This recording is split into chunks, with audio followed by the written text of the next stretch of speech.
Bismillahirrahmanirrahim. Assalamualaikum warahmatullahi wabarakatuh.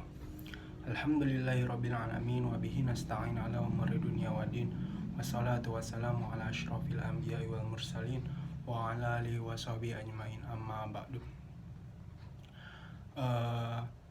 Di sini saya akan menceritakan pengalaman saya setelah mengikuti webinar di Fakultas Ilmu Budaya Universitas 11 Maret. Saya sangat senang sekali bisa mengikuti webinar tersebut, sehingga saya bisa mendapatkan wawasan keilmuan baru seputar digitalisasi manuskrip. Baik, izinkan memperkenalkan diri. Nama saya Muhammad Nahrul Hidayat. Saya mengikuti kegiatan webinar tersebut sebagai bagian dari tugas perkuliahan mata kuliah Kodikologi Program Studi Bahasa dan Sastra Arab Fakultas Adab dan Humaniora Universitas Islam Negeri Syarif Hidayatullah Jakarta, di bawah bimbingan dosen favorit saya yaitu Muhammad Nida Fadlan M.Hum. Webinar pelatihan digitalisasi naskah yang diselenggarakan oleh Fakultas Ilmu Budaya Universitas 11 Maret diisi oleh tiga narasumber yang sangat hebat, yaitu Profesor Istadianto MS. Beliau adalah guru besar Universitas 11 Maret. Yang kedua dari Pak Bagus Kurniawan, SSMA. Beliau adalah dosen sastra Indonesia Universitas 11 Maret. Kemudian yang terakhir dari Pak Asep Yuda Wirajaya, SSMA. Beliau adalah Ketua Manasa Cabang Solo. Baik, setelah saya mengikuti webinar saya akan memaparkan apa yang disampaikan oleh ketiga narasumber tersebut, yaitu yang pertama dari Profesor Istadianto MS. Beliau menjelaskan tentang penaskahan secara tradisional dan digital, yaitu penulisan naskah pada papirus yang dimana papirus ini biasanya sebagai media penulisan naskah di Mesir dan sekitarnya. Kemudian sebagai contoh yang ditemukannya naskah papirus ini naskah tertua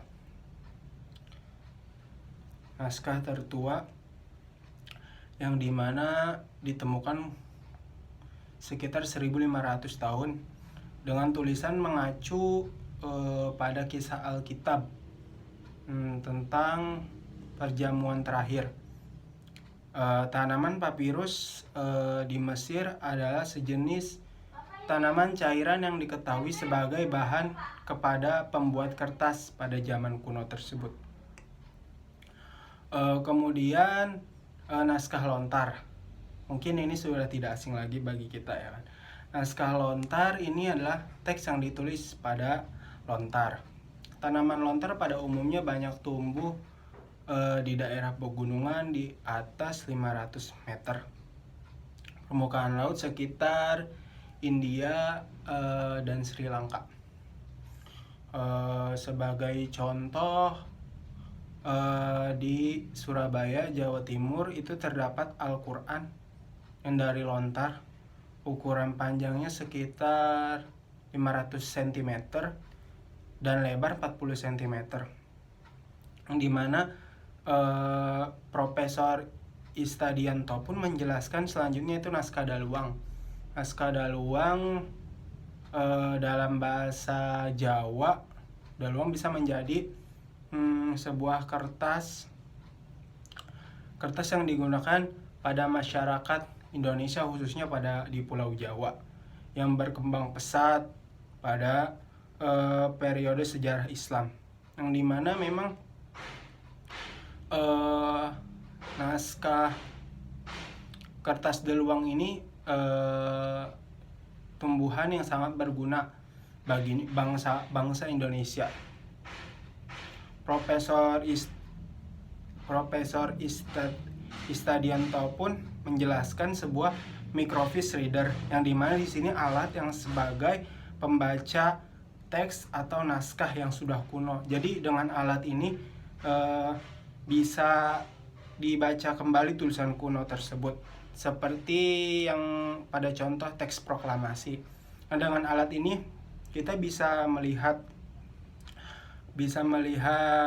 teks secara asli, detail, dan mudah dipahami. Kemudian selanjutnya itu adalah pemaparan dari Profesor Istadianto. Kemudian yang selanjutnya yaitu dari Pak Bagas, yang dimana beliau adalah seorang filologi modern, yang dimana di sini Pak Bagus Kurniawan MA.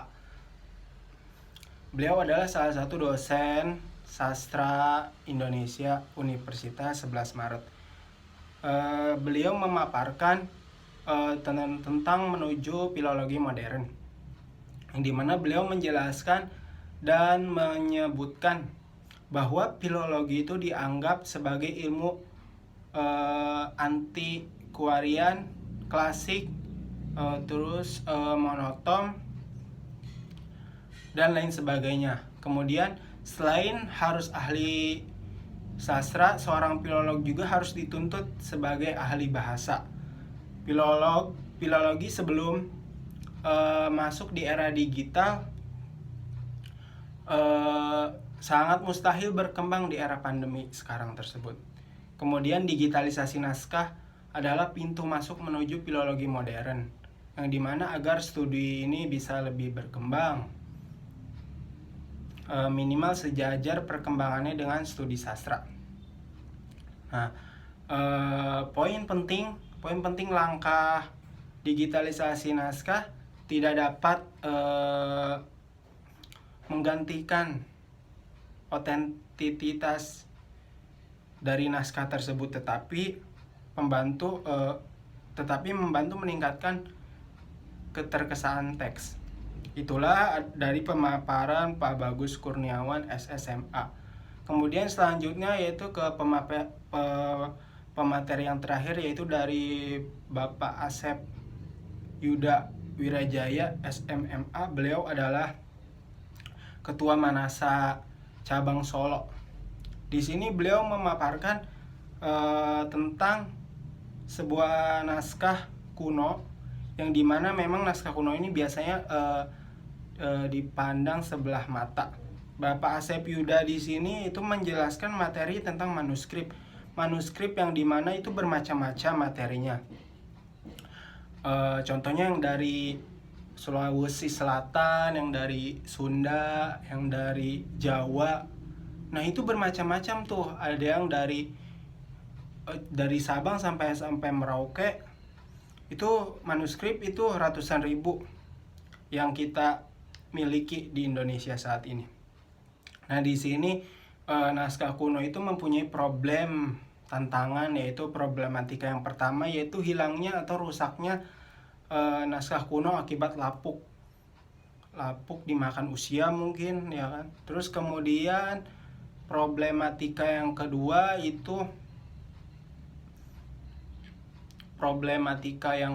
itu rusak karena usia, sikap memiliki naskah. Sumber manuskrip hanya dapat dipacu apabila sumber itu dilestarikan. Kemudian problematika yang ketiga itu peninggalan sudah punah masa lalu. Nah, problematika yang keempat ini yaitu rendahnya minat generasi muda dalam melestarikan naskah tersebut. Nah, kemudian Pak Asep Yuda pun di sini menjelaskan tentang manfaat digitalisasi, yaitu untuk bahan-bahan penelitian misalkan. Jadi kita sebagai generasi bisa tuh membuka peluang atau pengembangan dalam ilmu filologi tersebut. Jadi memberikan alternatif bagi pemerintah atau institusi yang menyimpan serta mengelola naskah untuk menyelamatkan naskah-naskah kuno tersebut. Nah, dari sini kita dapat kesimpulan memang Pak Asep ini adalah salah satu penggiat naskah kuno yang sangat menarik.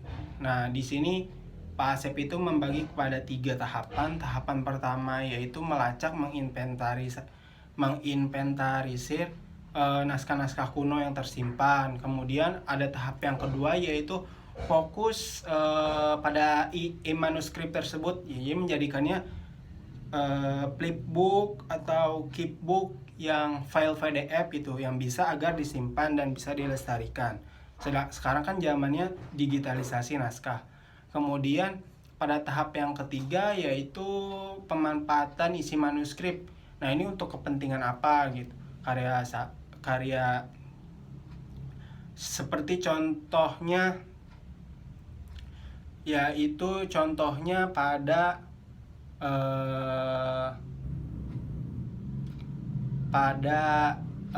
naskah kuno yang dijelaskan oleh Bapak Asep itu yaitu Lagaligo.